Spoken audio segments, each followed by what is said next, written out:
لانا تھا تو اللہ تبارک و تعالیٰ نے اس دنیا میں اس رشتے کو وجود میں نہیں لایا بلکہ جنت میں لایا. کہاں پہ؟ جنت میں. اور پھر وہاں سے منتقل ہو کر اس دنیا میں یہ رشتہ چلا، ازدواج کا رشتہ، پھر اس کے بعد ماں بیٹی کا رشتہ، باپ بیٹے کا رشتہ، بھائی بہن کا رشتہ ہوا.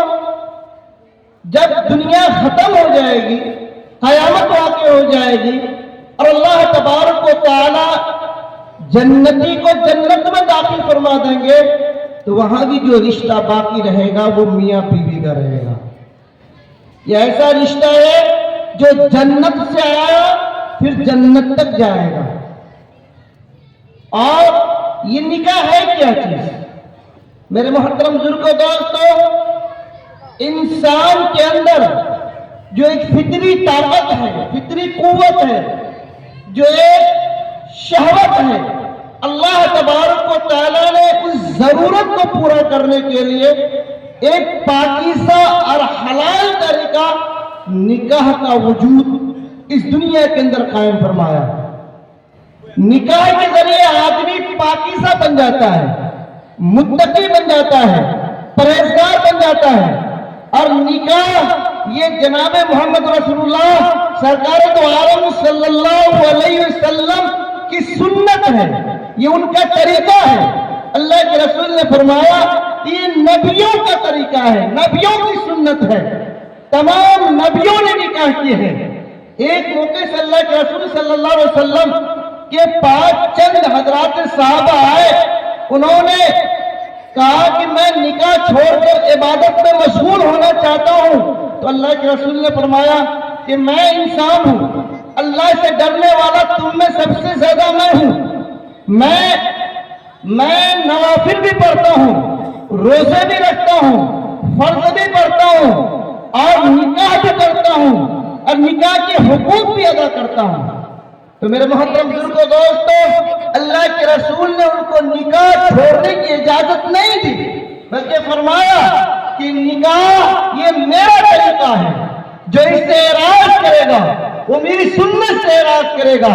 اس لیے میرے محترم بزرگوں دوستو، ہر صاحب استطاعت پر نکاح کرنا فرض ہے، واجب ہے.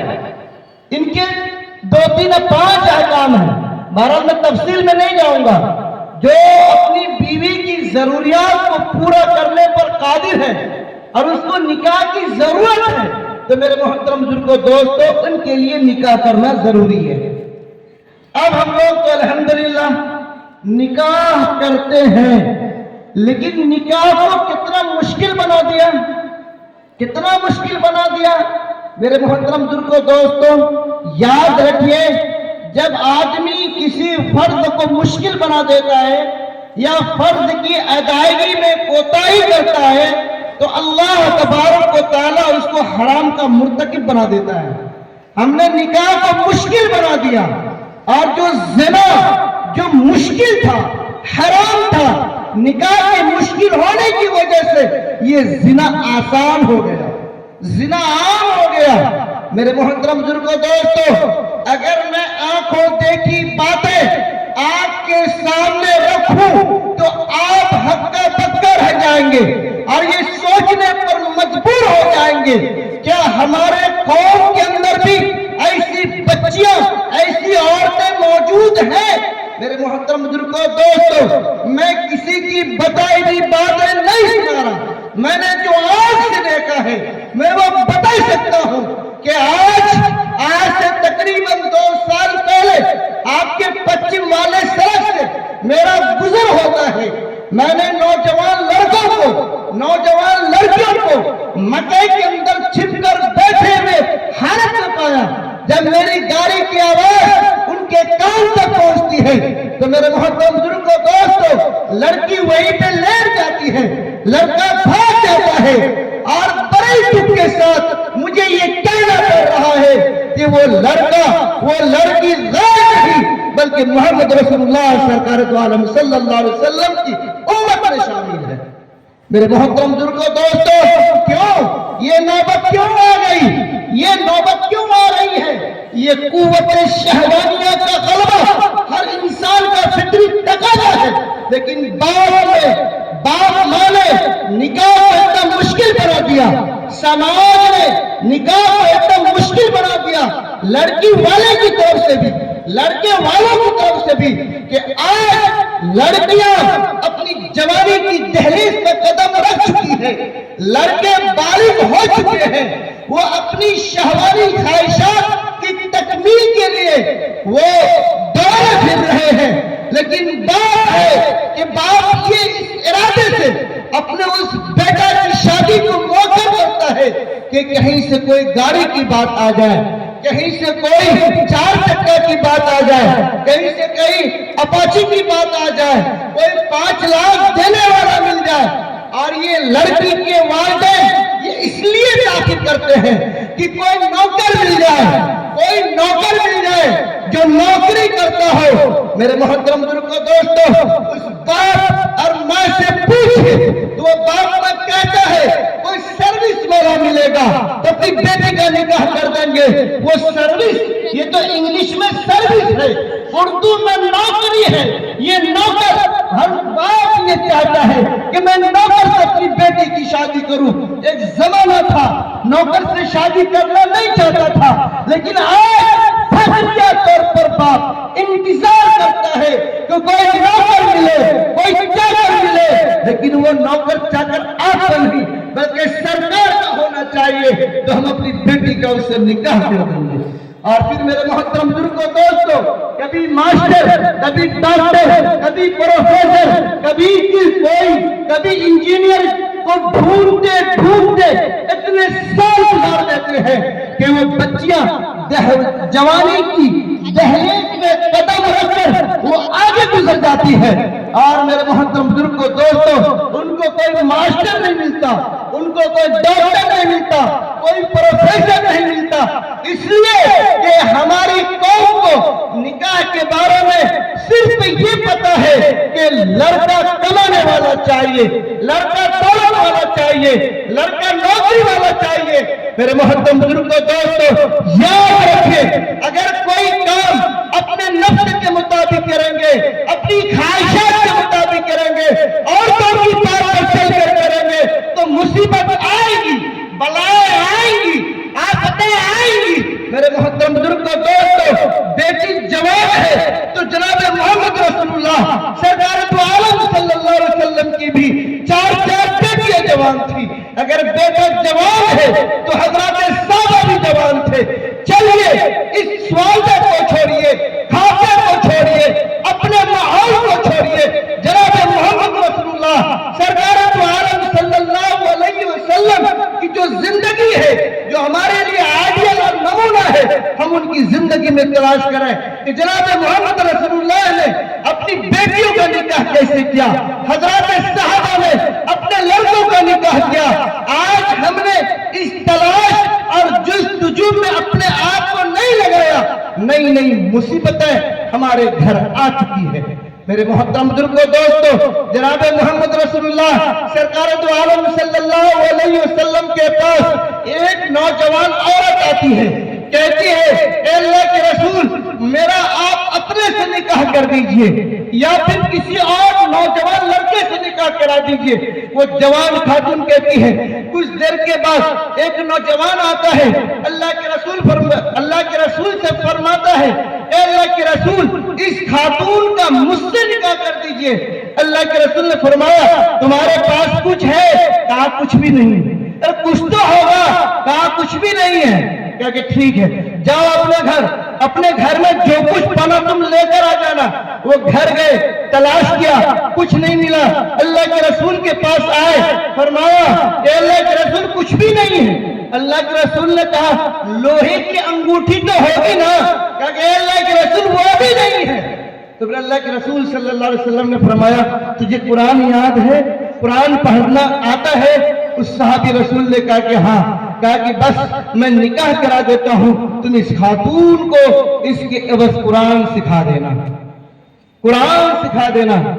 ایک نوجوان صحابی آتے ہیں، پچھنا لگوانے والے، فاسد اور خراب خون کو جسم سے نکالنے والے۔ وہ آ کر کہتے ہیں اللہ کے رسول مجھ سے کوئی نکاح کرنا نہیں چاہتا، کوئی شخص مجھ کو بیٹی دینا نہیں چاہتا ہے۔ اللہ کے رسول نے فرمایا جاؤ فلاں قبیلے میں اس کے سردار سے کہنا کہ اللہ کے رسول نے مجھ کو بھیجا، یہ کہہ کر بھیجا کہ آپ اپنی بیٹی کا نکاح مجھ سے کرا دیں۔ میرے محترم بزرگوں دوستو، یہ تھا زمانہ نبوت، یہ تھا حضرات صحابہ میں نکاح کا طریقہ، یہ تھا جناب محمد رسول اللہ صلی اللہ علیہ وسلم کے نکاح کا طریقہ۔ آج میرے محترم بزرگوں دوستو، ہم کس کی تلاش میں بیٹے اور بیٹی کو گناہ کرنے پر مجبور کر رہے ہیں؟ یاد رکھیں میرے محترم بزرگوں دوستو، اللہ کے رسول نے دستور بیان کر دیا، کسی لڑکی سے نکاح کرو 4 وجہوں سے، یا تو وہ بہت خوبصورت ہے، یا تو ان کا حسب نسب عمدہ ہے، یا تو وہ مالدار ہے، یا تو وہ دیندار ہے۔ پھر اللہ کے رسول نے فرمایا دینداری کو ترجیح دو، جو دیندار تجھے مل جائے اس سے تم نکاح کر دو۔ میرے محترم بزرگوں دوستو، ایک واقعہ یاد آتا ہے، حضرت عبداللہ بن مبارک رحمت اللہ علیہ کے والد مبارک کا، یہ مبارک کسی مالدار کے ہاں پہرے دار تھے کسی باغیچہ کے، جو باغیچہ انار کا تھا، صرف انار کے پیڑ تھے اس کے اندر، یہ نوکر تھے وہاں سپاہی تھے۔ سال گزرنے کے بعد ایک مرتبہ کسی مہمان کو لے کر مالک اور مبارک سے کہا کہ مبارک اس کی ضیافت میٹھے انار کے جوس سے کرو۔ مبارک رحمت اللہ علیہ باغیچے میں گئے اور پکا میٹھا انار تلاش کر کے جوس نکال کر حوالے کر دیا۔ مالک پیتے ہیں تو کڑوا نکلتا ہے۔ مالک نے کہا کہ اے مبارک یہ کیا تم نے لایا ہے؟ یہ تو کڑوا انار ہے، کوئی میٹھا لاؤ جس کا رس میٹھا ہو، لال ہو، سرخ ہو والا۔ پھر گئے توڑ کر لائے، نچوڑ کر دیا، پھر کڑوا لگا۔ پھر مالک نے ڈانٹ لگائی، پھر گئے، پھر توڑ کر لایا، پھر نچوڑ کر دیا، پھر کڑوا نکلا۔ اب مالک کہتا ہے 1 سال تک تم ہمارے باغیچہ میں نوکر ہو، تجھے اب تک یہ پتہ نہیں چلا کہ کون انار میٹھا ہے اور کون کڑوا ہے، تجھے اب تک پتہ نہیں چلا۔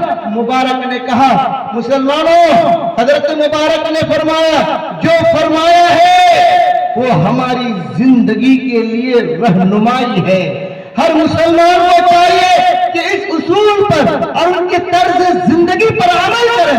میرے محترم بزرگوں دوستو، حضرت مبارک رحمت اللہ علیہ نے کہا کہ اے مالک مجھے آپ نے اس باغیچے میں اس لیے رکھا ہے تاکہ کوئی شخص آپ کے انار کو توڑ کر نہ لے جائے، اور اس لیے نہیں رکھا کہ میں آپ کے انار کو چکھوں کہ کون میٹھا ہے کون کڑوا ہے۔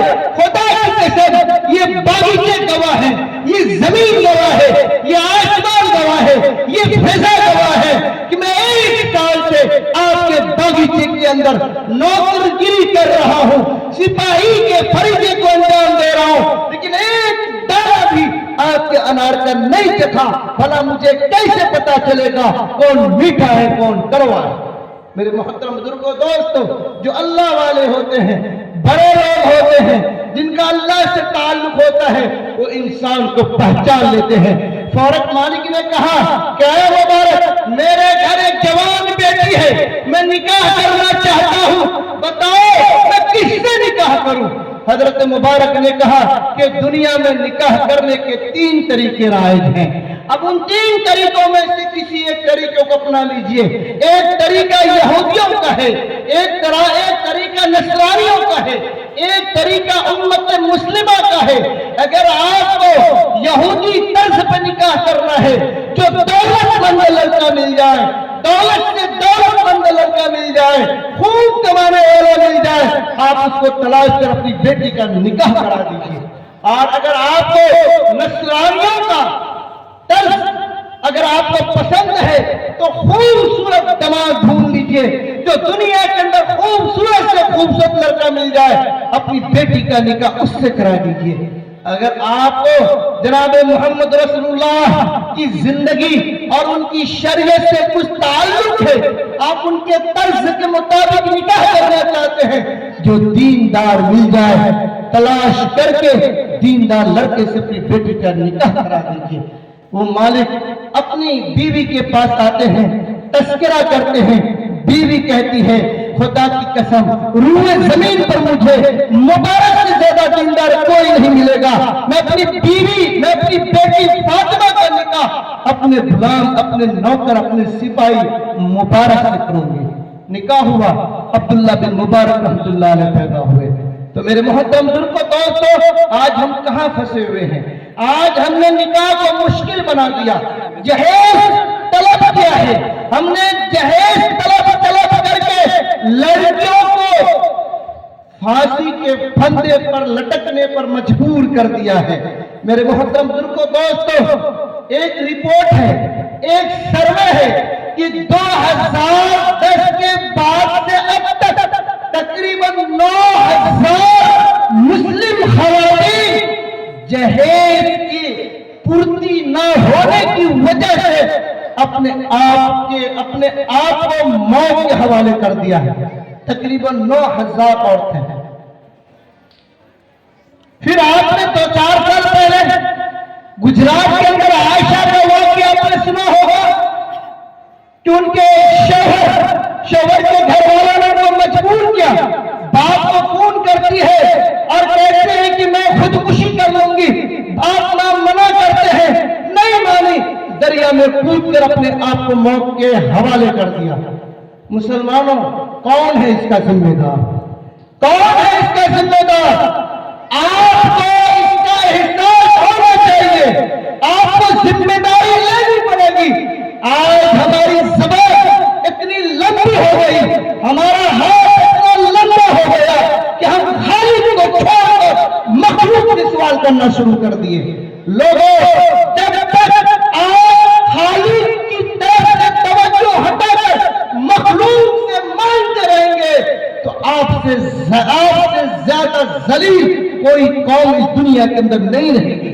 خالق نے کہا تھا مجھ سے مانگو، یہ لڑکا والا کہتا ہے کہ نہیں، مجھ کو 5 لاکھ روپیہ دو، مجھے 4 چکا دو، میرا بیٹا انجینئر ہے، میرا بیٹا پروفیسر ہے، میرا بیٹا 1.5 لاکھ روپے مہینہ کماتا ہے، میرا بیٹا فلاں جگہ رہتا ہے۔ میرے محترم بزرگوں، دوستو، کیا ہمارا بیٹا اگر ڈاکٹر ہے تو حضرت علی رضی اللہ تعالیٰ عنہ کم تھے؟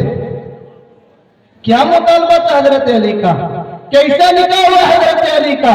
کیسا نکاح ہوا حضرت صحابہ کا؟ لوگوں یاد رکھیے، قرآن کہتا ہے میں نے تمہیں میں سے ایک جوڑا پیدا کیا، عورتوں کو پیدا کیا۔ کیوں پیدا کیا؟ تاکہ تم اس سے سکون حاصل کرو۔ مرد کو کہا جا رہا ہے کہ تم عورت سے سکون حاصل کرو۔ ظاہر سی بات ہے، جس سے آپ سکون حاصل کریں گے وہ آپ کی ضرورت ہے۔ یہ پنکھا ابھی نہیں ہے، یہاں پہ پنکھا چل رہا ہے، یہ پنکھا کی ضرورت ہمیں ہے کیونکہ پنکھا کی ہوا کی ضرورت ہے۔ پنکھا چلے گا، سکون محسوس ہوگا، یہ ضرورت آپ کی ہے۔ لیکن میرے محترم بزرگوں، دوستو، دنیا کی کون سی ضرورت آپ ایسی دیکھ رہے ہیں کہ آپ اس ضرورت کو حاصل کرنے کے لیے آپ پیسہ لیں، کپڑا یہ آپ کی ضرورت ہے؟ کیا آپ کپڑیا کے پاس جا کر کے پیسہ بھی لیں، کپڑا بھی لیں؟ ایسا ہے؟ بولیے، آپ کے پاس مال بھینس کی ضرورت ہے، آپ نرپت گنج چلے گئے اور کہا مجھے یہ 20,000 کی، مجھے یہ 50,000 کی بھینس بھی دو اور 50,000 روپے بھی دو، کہتے ہیں نہیں؟ تو میرے محترم بزرگوں، دوستو، یہ بیویاں آپ کی ضرورت ہے۔ جب ضرورت ہے تو لڑکی والے سے آپ نے مطالبہ کیوں کیا؟ کیوں آپ نے لڑکی والوں سے مطالبہ کیا؟ جہیز کا مطالبہ کرنا، لوگوں، جہیز مانگنا، ہاتھ پھیلانا، یہ ناجائز اور حرام ہے۔ یہ ناجائز اور حرام ہے۔ کیوں کہ جہیز کی شکل میں مانگی گئی رقم جو مطالبے سے حاصل کیا ہے، یہ رشوت کے حکم میں ہے۔ اور رشوت کے بارے میں آتا ہے، اللہ کے رسول فرماتے ہیں کہ رشوت دینے والا لینے والا کلاہما فی النار، دونوں جہنمی ہیں۔ تو پھر کیوں ہم جہیز کا مطالبہ کرتے ہیں؟ اچھا، اگر کوئی خوشی سے دے دے تو ہم لوگ کہتے ہیں خوشی سے اگر دے دیا تو کیا کریں؟ جائز ہے۔ اگر کوئی بیٹی والا کچھ سامان ضرورت کی غرض سے اپنی بیٹی کو دے دیتا ہے تو کوئی حرج نہیں، دے سکتا ہے، وہ درست ہے۔ لیکن میرے محترم بزرگوں دوستو، جو یہ کہتے ہیں کہ خوشی سے دیا ہے، اپنے ماحول میں ہم دیکھیں جو بھی بیٹی والا دیتا ہے یا وہ خوشی سے دیتا ہے، اس بھائی سے پوچھئے جس بھائی نے پسینہ بہا کر رقم کو جمع کیا اپنی اولاد کی تربیت کے لیے، بہن کی منگنی میں 50,000، 1.5 لاکھ، 5 لاکھ روپے جو جمع کیا تھا وہ ختم ہو گیا بہن کی شادی میں، کیا اس بھائی کے دل سے پوچھئے کیا وہ خوشی میں دیا ہے؟ وہ خوشی میں دیا ہے؟ یہ بہانہ ہم نے خوشی کا لگا لیا۔ میرے محترم بزرگوں دوستو، یاد رکھیے زمانہ دیکھتا آ رہا ہے، دیکھتا رہے گا، دیکھ رہا ہے میرے محترم بزرگوں دوستو کہ زمین کی جہیز کی رقم لے کر کوئی شخص ترقی نہیں کر سکا، زمین کیا بولتے ہیں جہیز کی رقم لے کر کوئی شخص ترقی نہیں کیا، تنزلی کی طرف تو گیا، موٹر سائیکل کا مطالبہ کیا، بس آ کر کچل تو دیا ہے، تنزلی کی طرف تو گیا ہے، لیکن ترقی کوئی نہیں کیا ہے۔ کیوں؟ کہ آپ نے ناجائز چیز کا مطالبہ کیا ہے، حرام چیز کا مطالبہ کیا ہے۔ پھر میرے محترم بزرگوں دوستو، یہ مہر جو ہم لوگ باندھتے ہیں، تانا شاہی میں آ کر لڑکی والا کہتا ہے 5 لاکھ، لڑکا والا کہتا ہے 50,000، لیکن لڑکا والے کی بات نہیں رہتی ہے۔ کیوں؟ اس لیے کہ انہوں نے گفت و شنید، بات چیت، بحث و مباحثہ کے موقع کو پہلے ہی سے مطالبہ کر گوا دیا، چونکہ وہ پہلے سے 5 لاکھ روپے لے کر بیٹھا ہوا ہے، اور اسی 5 لاکھ روپے خرچ کر کے اپنی بہو کے لیے، آنے والی بہو کے لیے کپڑا بنایا ہے، مہمان کا انتظام کیا، اور جو گاڑیاں بارات لے جائیں گی وہاں ڈرائیور کو، گاڑی والوں کو رقم دیا ہے انہی 5 لاکھ روپے میں۔ اب یہ لڑکا والا سوچتا ہے، لڑکی والوں میں ضد پر آ گیا ہے، اگر 5 لاکھ مہر نہ باندھ ہے پھر ہم 5 لاکھ 4 لاکھ جو پہلے لے چکے ہیں ہم نے ختم کر دیا، اب یہ رقم ہم کہاں سے لائیں گے؟ چلیے ٹھیک ہے باندھ دیجیے۔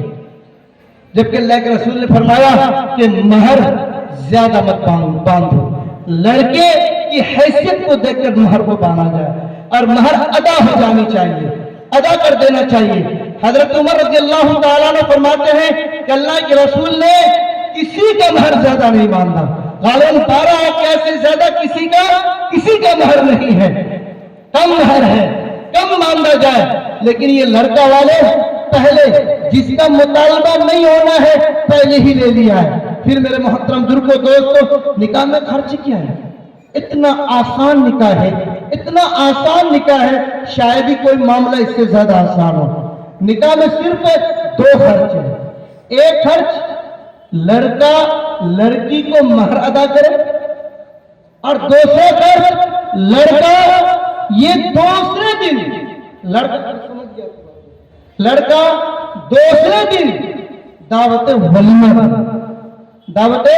ولیمہ کرے۔ یہ دونوں خرچ لڑکے کے حوالے ہیں، لڑکی والے پر کچھ نہیں، لڑکی والے پر کچھ نہیں، یہ لڑکے کی ذمہ ہے۔ لیکن میرے محترم بزرگوں دوستوں، ہمارے سماج کے لوگوں نے الٹا کر دیا۔ کیا کر دیا؟ الٹا۔ جب سے الٹا کر دیا تب سے اللہ بھی نے کہا کہ چلو تم تو بہت کچھ لے رکھے ہو، اب ولادت کا سمے آیا ہے، فور بھی لے جاؤ۔ کہاں؟ نتیش کمار نے ہر سرکاری اسپتال میں انتظام کر دیا، لیکن اللہ نے کہا کہ یہ فری کا یہاں مت کرا، جاؤ ارڑیا جاؤ، فاربد گنج جاؤ، پورنیا جاؤ، اور دوڑ کر 50-60 ہزار روپے خرچ کرتے ہیں، پھر پوتا اور پوتی کو لے کر آتے ہیں۔ ہوتا ہے کہ نہیں ہو رہا ہے؟ ارے ہوتا ہے کہ نہیں ہوتا ہے؟ میرے محترم بزرگوں دوستوں، ان تمام چیزوں کی جو وجہ ہے وہ لڑکا کا باپ ہے، وہ لڑکا کا باپ ہے۔ پھر زمانہ دیکھ رہا ہے، گاؤں کے لوگ دیکھتے ہیں، خاندان کے لوگ دیکھتے ہیں، جب وہ لڑکی جہیز کا سامان لے کر آتی ہے تو ٹرنک میں تالا اور چابی مار کے اپنے پاس رکھتی ہے، اور ساس بیچاری خواب میں بھی نہیں دیکھ پاتی ہے۔ جو ساس پہلے سے مطالبہ کہا کہیں دنیا جو چلو وہی دیکھو، ہمارا کوئی مطالبہ نہیں ہے، دنیا میں جو چلو ہمارا کیا دیکھو، بیٹی داماد کے دیو۔ میرے محترم بزرگوں دوستوں، کیا یہ مطالبہ نہیں ہے؟ کیا یہ مطالبہ نہیں ہے؟ یاد رکھیے میرے محترم بزرگوں دوستوں، ایک مسئلہ بتا کر میں اپنی بات کو ختم کرتا ہوں۔ اگر کسی نے جہیز کا مطالبہ کیا، جہیز کا مطالبہ کیا، رقم لیا، یہ رشوت ہے، یہ رشوت ہے۔ اور رشوت کے بارے میں مسئلہ یہ ہے کہ رشوت دینے والا لینے والا دونوں گنہگار ہیں، حقوق العباد کے قبیل سے ہے۔ جنت کی خوشبو بھی میسر نہ ہوگی کب تک؟ جب تک آپ مانگے گئے روپے اور سامان کو واپس نہ کر دیں۔ سمجھی کو، اگر آپ واپس نہیں کریں گے اللہ بھی معاف نہیں کرے گا۔ اتنا آسان نہیں ہے، اللہ بھی معاف نہیں کرے گا۔ جب اللہ معاف نہیں کرے گا جنت مل جائے گی؟ ملے گی؟ تو بہترین طریقہ کیا ہے؟ آپ جائیے سمدھی کے پاس، بڑے ادب احترام سے کہیے، سمدھی کیا کیجئے، گناہ ہو گیا، مجھے پتا نہیں تھا، میں نے مطالبہ کیا تھا ضرور، لیکن اللہ کے واسطے اب معاف کر دیجئے۔ سمدھی معاف کرے گا، اللہ معاف کرے گا، اللہ معاف کرے گا، جنت ملے گی۔ تو اتنا آسان ہے جہیز کا مطالبہ کرنا؟ تو کیا میرے محترم بزرگوں دوستوں، کون لوگ جہیز لیں گے؟ ہاتھ اٹھائیے تو۔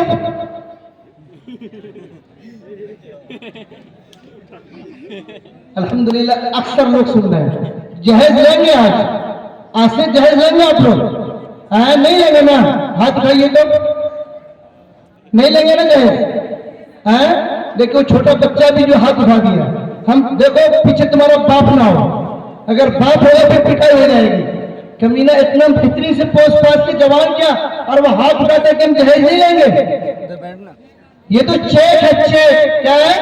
چیک۔ اور یہ چیک اس وقت پتہ چلے گا جب T20 کا کھیل وہ فرشتے قبر میں کھیلیں گے آپ کے ساتھ، تب پتہ چلے گا وہ چیک کیسا تھا۔ بہرکیف اللہ تبارک و تعالی ہم سب کو معاف کرے اور عہد کرے کہ انشاءاللہ ہم جہیز نہیں لیں گے، نہیں لیں گے انشاءاللہ۔ آسان نکاح کریں گے انشاءاللہ، نکاح کو آسان بنائیں گے۔ اور آخری بات، ایک چیز جو آپ کے اوپر فرض تھا آپ نے اس کو چھوڑ دیا، ایک چیز جو آپ کے لیے حرام تھا وہ آپ کے گھر آ گئی، تو اب حرام کو رکھیں گے یا فرض پہ عمل کریں گے؟ بولیے آپ لوگ کیا کریں گے؟ حرام کو اپنے پاس رکھیں گے یا فرض پہ عمل کریں گے؟ بولیے۔ اور جب تک آپ اس فرض پہ عمل نہیں کیجیے گا یہ حرام کا مرتکب رہیے گا۔ جب آپ فرض پہ عمل کرنے کی پورا عزم کر لیجیے گا تو انشاءاللہ یہ حرام کا ارتکاب نہیں ہوگا، آپ اس سے بچ جائیے گا۔ تو کیا کریں گے ہم لوگ؟ فرض پہ عمل کریں گے یا حرام کا مرتکب بنیں گے؟ بولیے کیا فرض پہ عمل کریں گے انشاءاللہ؟ بولیے کریں گے انشاءاللہ۔ فرض کیا ہے؟ باپ کی جائیداد میں بیٹی کا وراثت، باپ کے جائیداد میں بیٹی کا حق۔ آج یہ باپ اپنی زندگی میں ہی اپنے بیٹوں کے نام ساری جائیداد کو کر کے اپنی بیٹی کو محروم کر دیتا ہے۔ ایک صحابی رسول حضرت نعمان بن بشیر رضی اللہ تعالیٰ عنہ، حضرت بشیر رضی اللہ تعالیٰ عنہ اپنے بیٹے کو لے کر آئے اور کہا کہ اے اللہ کے رسول، میں نے ایک چیز فلاں اونٹ میں نے اپنے بیٹے نعمان کو ہبہ کر دیا، ہدیہ کر دیا۔ اللہ کے رسول نے فرمایا تم نے اپنے تمام اولاد کو دیا ہے یا صرف نعمان کو دیا ہے؟ حضرت رشید نے فرمایا کہ صرف نعمان کو دیا ہے، تو اللہ کے رسول نے فرمایا نعمان سے واپس لیجیے، نعمان سے واپس لے لو، سب پر برابر تقسیم کرو، انصاف سے کام کرو۔ اس حدیث کے پیش نظر علماء اس مسئلے کا استخراج کرتے ہیں، وہ یہ ہے کہ اگر زندگی میں اپنی جائیداد کو تقسیم کرنا چاہتے ہیں تو بیٹے کو اتنا، بیٹی کو اتنا ہی دیں گے جتنا اپنے بیٹے کو دیا ہے۔ اگر آپ نے 10 کٹھا زمین 5 بیٹوں کو رجسٹری کیا تو یہ 10 کٹھا زمین 5 بیٹیوں کے نام کی رجسٹری کرنا ہوگا۔ اگر آپ نہیں کریں گے تو یہ عدل اور انصاف کے چھوڑنے کی وجہ سے اللہ کے یہاں آپ کا معاوضہ ہوگا۔ بڑے چالاک نکلے باپ، ہائے ہائے، اس بیٹے کے لیے اپنی آخرت کو برباد کر دیا جو بیٹا مرنے کے بعد کبھی قبرستان کو نہیں جائے گا، بیٹے کو محروم کر دیا۔ ارے بیٹے کے باپ آپ اور بیٹے کا باپ کون ہے؟ کیوں آپ نے بیٹی کے ساتھ اتنا بڑا ظلم کیا ہے؟ میرے محترم بزرگوں دوستو، اگر آپ کو اللہ نے دیا تو اپنی جائیداد کو اپنے نام رکھیے، اور جو بیٹا کما کر دیتا ہے بیٹے کے نام کیجئے، اپنی جائیداد کو بیٹے کے نام منتقل مت کیجئے۔ اگر آپ دینا چاہتے ہیں تو دونوں کو برابر دیجئے، اگر نہیں دینا چاہتے ہیں چھوڑ کر چلے جائیے۔ اب بھائی کی ذمہ داری ہے کہ باپ کے مرنے کے بعد سب سے پہلا کام باپ کی تمام جائیداد کو اپنے بھائی بہن میں شریعت کے مطابق تقسیم کرے۔ یہ فرض تھا، ہم نے اس کو چھوڑ دیا، جہیز آ گیا، اس کو چھوڑا جہیز آ گیا۔ میرے محترم بزرگوں دوستو، ہر بھائی یہ عزم کرے کہ انشاءاللہ اس فریضے پر ہم عمل کریں گے، اپنے باپ اور ماں کی جائیداد سے اپنی بہن کو ضرور دیں گے، اور ہر باپ یہ فیصلہ کرے کہ ہم اپنی زندگی میں بیٹے کو تمام جائیداد ہم تقسیم نہیں کریں گے، جتنا بیٹے کو دیتے ہیں اتنا بیٹی کو بھی دیں گے۔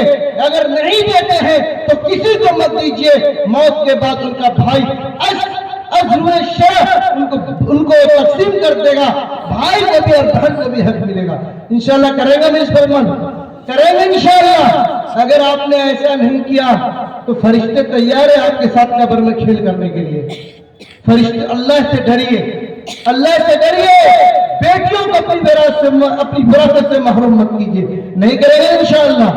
ہم نے اب تک 3 باتیں آپ حضرات سے کہی۔ ایک بات تو یہ کہ نکاح کو آسان بنانا ہے، انشاءاللہ آسان بنائیں گے ہم نکاح کو انشاءاللہ، کوئی مطالبہ تو نہیں کریں گے۔ دوسری بات، جہیز کو ہم لوگ ختم کریں، بارات کو ختم کریں، اور لوگوں کو سمجھائیں، اور سمجھانے کے بعد اگر نہ سمجھے تو ہم بائیکاٹ کریں جہیز کا، بارات کا۔ انشاءاللہ کریں گے ہم لوگ انشاءاللہ۔ اور تیسری چیز کہ اپنی بیٹیوں کو اپنی جائیداد میں ان کا حق دیں گے انشاءاللہ، دیں گے انشاءاللہ۔ اللہ تبارک و تعالیٰ کہنے اور سننے سے زیادہ عمل کی توفیق مرحمت فرماوے۔ وآخر دعوانا الحمدللہ رب العالمین۔